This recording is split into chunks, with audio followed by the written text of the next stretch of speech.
2022, año de la revolución cultural para la despatriarcalización, por una vida libre de violencia contra las mujeres. Bien, amables televidentes, hoy estamos nuevamente para poder compartir conocimientos.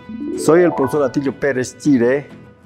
Hoy abordaremos el tema la doctrina de seguridad nacional en las dictaduras militares en América Latina y en Bolivia. Este tema es específico para el 6º grado de secundaria, el área de ciencias sociales.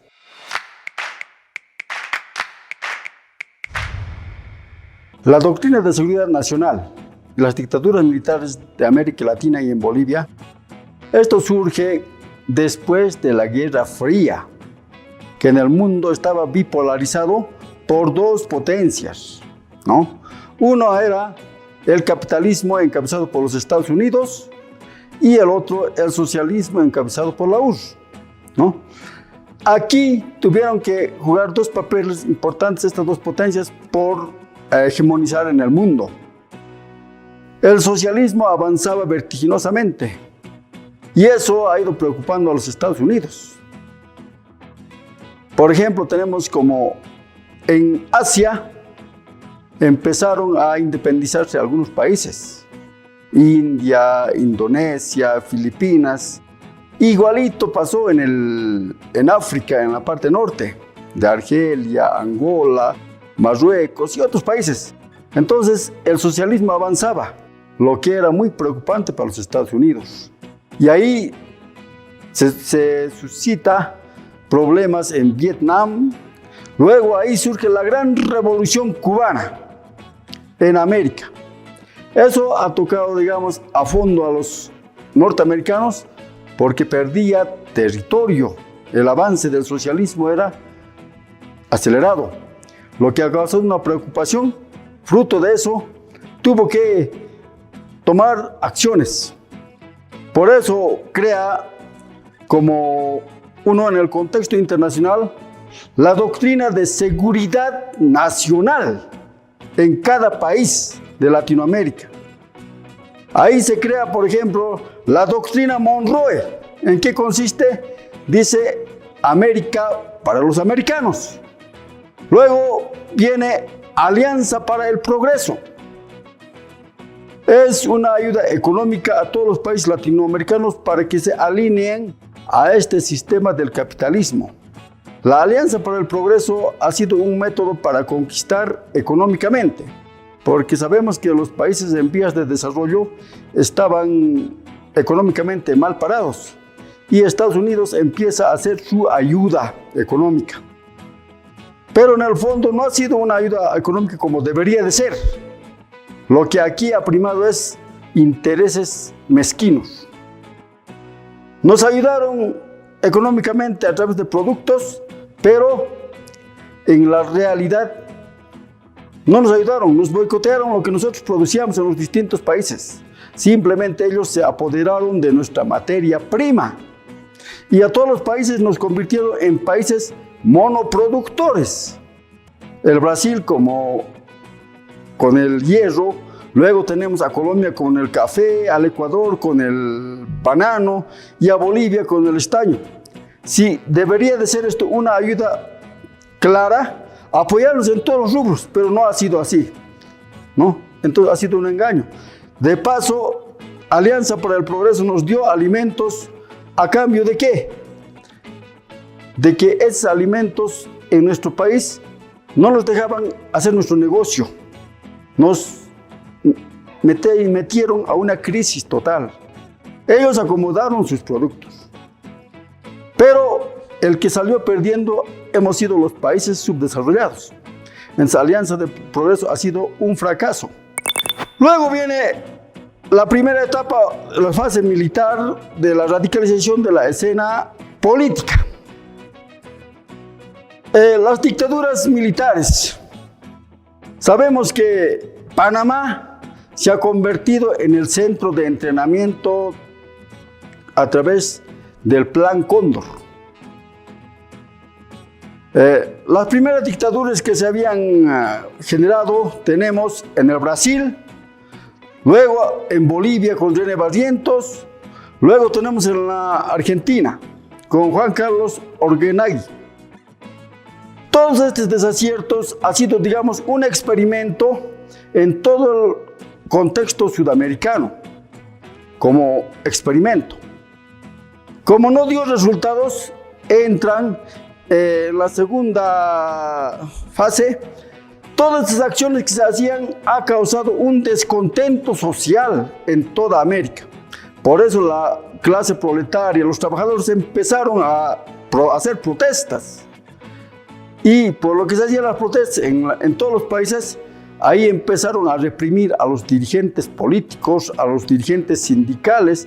Inclusive no se ha respetado ni a las madres ni niños.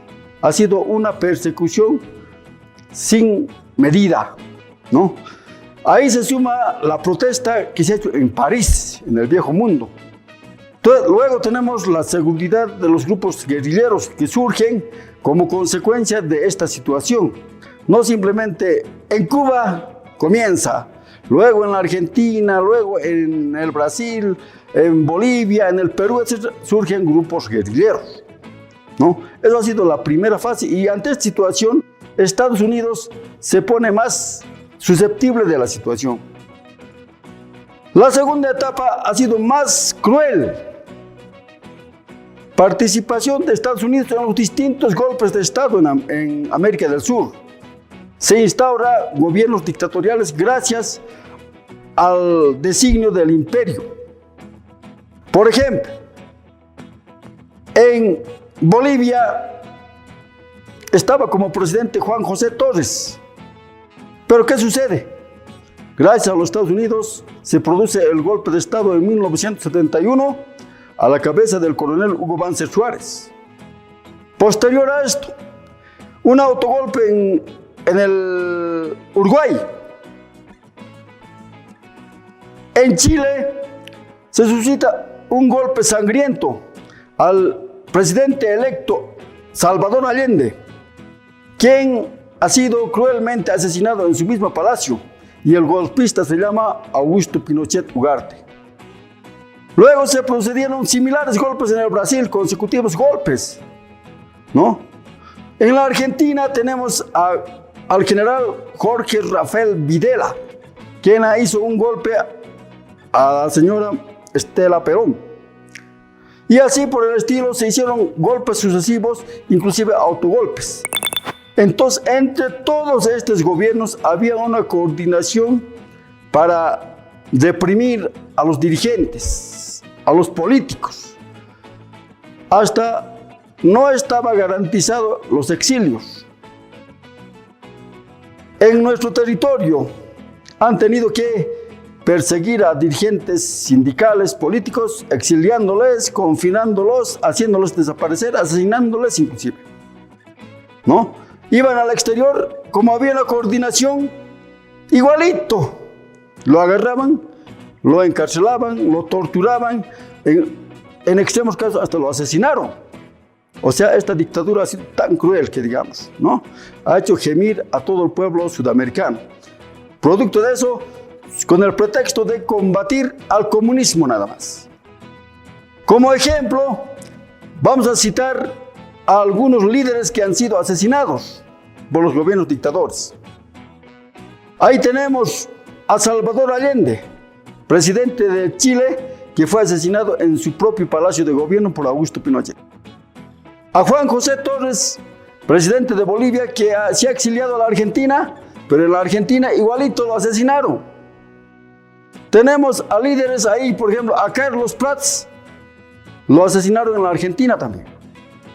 Y a un gran líder, Orlando Letelier, en Washington, Estados Unidos. O sea, el Plan Cóndor funcionó perfectamente para perseguir a nuestros dirigentes que estaban luchando contra este régimen. Las características de las dictaduras militares han sido de esta manera. Intromisión norteamericana mediante la embajada y de la CIA en los países del cono sur de América. Regímenes de política privatizadora. Interrupción de procesos democráticos, instauración del verdadero terrorismo de Estado, colaboración explícita y de cerca con el Plan Cóndor, que funcionó de acuerdo al diseño norteamericano. Y para el colmo, empezaron a privatizar nuestras empresas estatales en los distintos países. Gente linda, ha sido un placer compartir estos conocimientos con ustedes. Nos estaremos viendo en la siguiente clase. Gracias por su paciencia. 2022, año de la revolución cultural para la despatriarcalización, por una vida libre de violencia contra las mujeres.